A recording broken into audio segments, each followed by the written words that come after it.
This episode of Food Plot Friday is going to begin with a question for you.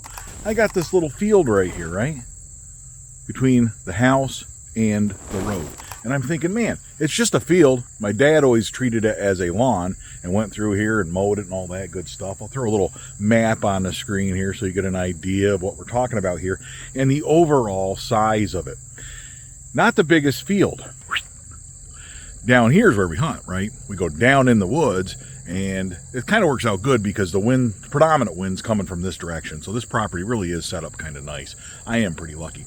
We're on the right side of the road, if you know what I'm saying. You park up here by the house, walk down in there, and you're walking into the wind, usually, when you go hunting in the fall. Deer kind of like that. I don't know if they like it or not, but I like it. If I'm hunting down there, and I've got deer coming up, right, to a cornfield here, I could intercept them as they're coming out of the bedding areas, out of the swamp, all those places down there, if they're coming to the corn up here, or maybe even soybeans. If they'd probably feed in the soybeans a little later than they would in the corn, because it'd be overnight, because it's kind of out in the open and all that.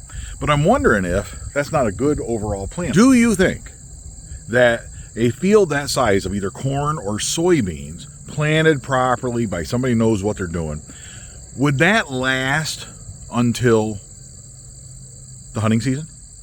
That's a good question. Do you think it would be beneficial? Would it be useful? Would it attract deer, hold deer on this property, and give me some shot opportunities if I set up on travel corridors down there in the woods? Let me know your thoughts. And now, on to the rest of our Food Plot Friday video. Scroungy again. I hope you like those scroungy videos. In addition to that, I even cut myself. My saddle hunting experiment there, cut myself trying to get into a tree. Man, that's a challenge. But man, once you're up in that tree, it is pretty cool. So I am committed to, I'm going to do it this season. Went to Maryland, killed a whole bunch of deer. We've got 3 videos coming your way. I'm a carnivore. Came back with 5 deer. That takes the pressure off. When I've got 5 deer in the freezer, I can really just afford to experiment with this place, right? I can afford to experiment during the 43 days of awesome, Pennsylvania's crossbow season. So if I don't get a deer, but it's not a big deal. I mean, I want to get a deer, right? I want to shoot some deer out of the saddle, but I can afford to put all of my energy into the saddle. So we're going to see how that goes. I am here at the 100-year-old apple tree, not looking real good. Today is all about checking on this place and seeing what we've got for the upcoming crossbow season. That tree, you can see what happens. It just goes and loses leaves. It's got very little left. Not an apple year, so we're not really losing anything in terms of a hunting opportunity here. But you can see there's a few apples on these other apples that I've planted, right? A few little apples in there. This is going to be a nice little orchard. I think I've got 5 of the, let's count them, 1, 2, 3, 4, and 5. Yeah, there are 5 little trees and then a 100-year-old apple tree. So 6 trees here. I had planted 8 trees, but there are 5 left. Down the road, I can hang in a saddle in this tree. Look at this cherry tree right here. It's gonna be a little loud getting in that, I'm thinking, but man, I can hang from a saddle in this cherry tree right here, and I would be approximately, I'm gonna give you a little view. I'm leaning up against the cherry tree just like I would be in a saddle, but I'd be up in the air. So I basically can hunt over these apples from a saddle. How cool is that? We're gonna find out. I don't know. These are just ideas, right? If it turns out this season the saddle just ain't working for me, then I will happily part with it and move on, go back to blinds and tree stands. I've had great success with Bunjie over the years, as you know, hunting out of blinds and tree stands. Love the blinds. Oh, what fun is that? But I'm going to tell you another neat little thing here. I'm going to get to walk it so we can check this place out, but I'm going to tell you something else. And that is that this year, I'm also trying something else new. I don't have any trail cameras up. None. 0. My theory is that the bucks, they're not going to like me walking in here, I can tell you that much. But the bucks are not big on the trail cameras. I think I scare more bucks than not with the trail cameras. So this year, just as a test, I know where the bucks travel, right? I know where I've been successful in the past with the bucks. And I'm just not going to put up trail cameras. I'm going to hunt those locations. I got them all picked out, scoped out, ready to go. And not in and out of here checking trail camera cards, nothing like that. I'm going to read sign, looking for footprints, well-traveled corridors, mock scrapes. Are they using my mock scrapes? I can tell you if a buck is using my mock scrape. It's pretty obvious, right? And if they're not, then we know, right? So that's what I'm going to be doing, looking for rubs, that sort of thing. And I'm going to rely more on that this year. And then I'm going to rely on the calendar, because I know at the end of October, early November, that's when all the bucks are going to be using this property, and they'll be using it in a familiar fashion, just like they do every year. And that's where I'm going to shoot my bucks. That's what's going to happen. So we're putting all our eggs in these baskets to see if they work. Man, do I love that food plot. The ridge staging food plot. Look how good and green and lush it looks. Nice. By the end of October, this will be the only green thing left in these woods. Look how perfect that looks. And I'm going to be hunting out of this tree. My plan is to climb that tree. I got all the branches trimmed as far as I need. I'm going to be up there about 12 feet, 15 feet. My platform will be about 12 feet off the ground, which should be high enough so that deer coming up this travel area, they come up through here and go across up through here, and then they come out up in here and feed up through here. So as they do that, right, and they also will come over the bank over in there and come up. So as they're doing that, those deer probably will not be able to see me up there, I'm hoping. There is the mock scrape that Genevieve and I put in, and if you look, that's encouraging. That looks like fresh use of the mock scrape. Oh yeah. And look at this food plot. Look at that food plot. Nice and green. It's just ryegrass, all it is. Don't get too excited, right? Remember the hack and squirt stuff that we talked about that we were doing late summer there? Genevieve and I came in here. She's doing all the hinge cutting while I'm doing the hacking and squirting. The goal of that is to open up the canopy next year and thicken this place right up. Be a lot more ground vegetation stuff within the deer's reach and less canopy, right? That's the plan. But I don't want to get rid of valuable trees that might be timberable, right? That might be monetarily valuable in 10 years, say, right? Right now there's not a lot of that. Down the road there might be, right? But I also want to allow those trees to express themselves and grow better by getting rid of some of their competition. Case in point, check this out. That's the competition. And you can see did a little hacking, did a little squirting, and that tree is dying. The nice thing about the hack and squirt, it's a mixture of chemicals, triclopyr, imazapyr, and water, mixed in a particular order. But look what it did. It's killing this tree, right? That tree will not have leaves next year. It's killing this little tree right here. And that little tree is right here on the roots next to this tree. But even though all the roots are intertwined, that big maple right there, all of that is healthy. And that will continue to thrive. The neat thing about this mixture, and I was nervous using it, but I followed the instructions to the best of my ability. It's getting rid of the trees I don't want and keeping the trees we do. How cool is that? Lots of other trees we're keeping, doing really, really good, looking really healthy.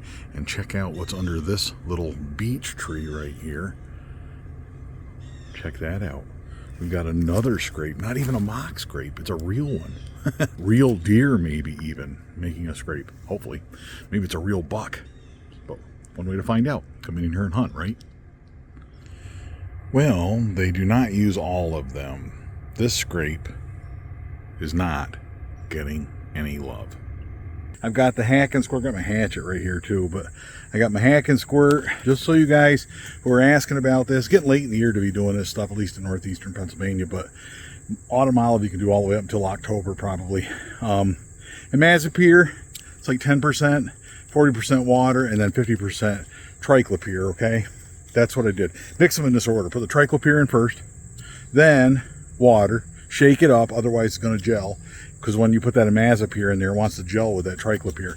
But if you do it in this order, shake it up, it's going to plug the nozzle, so get disposable ones or ones that you can clean and cleanse them out, because it does clog up in that nozzle.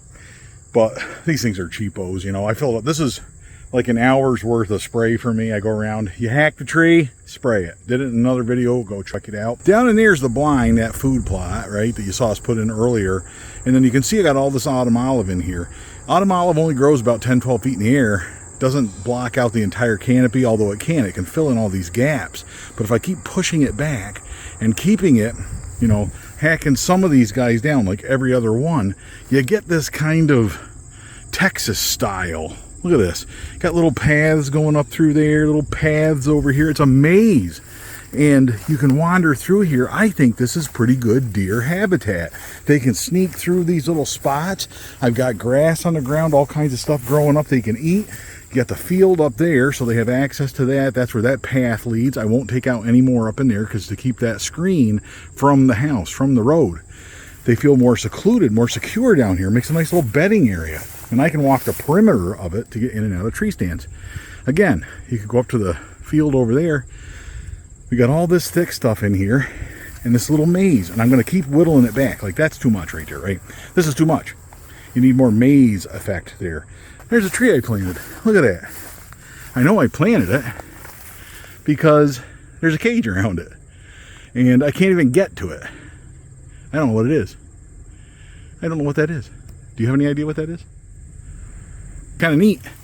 And I'm going to free it up by getting in there over the winter with a machete, and I will hack that stuff right out of there so it's not competing with that tree. Well, let's wrap up Food Plot Friday with some Death by Bunjie tree saddle practice time. How about that?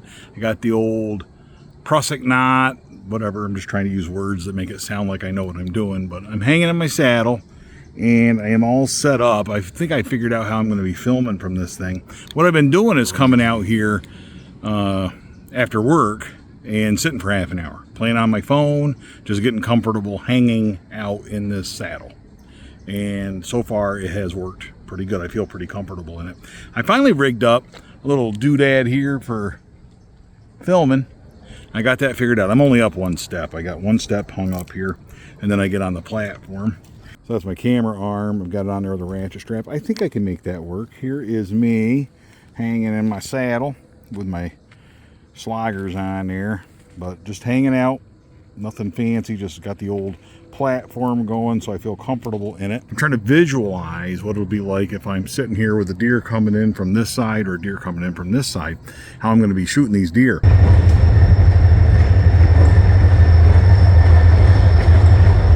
I feel comfortable enough that I can swing around a tree like this and hang out here and hold the crossbow and shoot, but the tree kind of gets in the way of my left arm. On the right hand side, you know, and if the deer, depends on how you set up, it's going to vary from one situation to another, one hunting location to another. But if the deer's here, like, I can just stand, I can't hold the phone and do this. I could stand here, right, and shoot off here, but when we start moving around like this, I'm going to have to be hanging and dangling. I think I can actually shoot from this. Like, this thing's holding me up right now.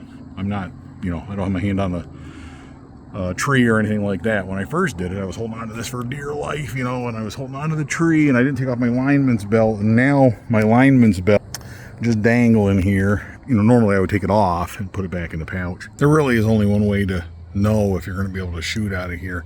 I really got to bring Bunjie III down here and see if I can reach around this tree, put a target down there, and shoot at it. I'm going to rig up a different ratchet strap for the camera arm. That ratchet strap I don't like. I'd like to have that arm up higher and make it more adjustable. The Gorilla arm that I bought years ago, I don't think they sell them anymore. I don't think they make one from Gorilla anymore. I could be wrong.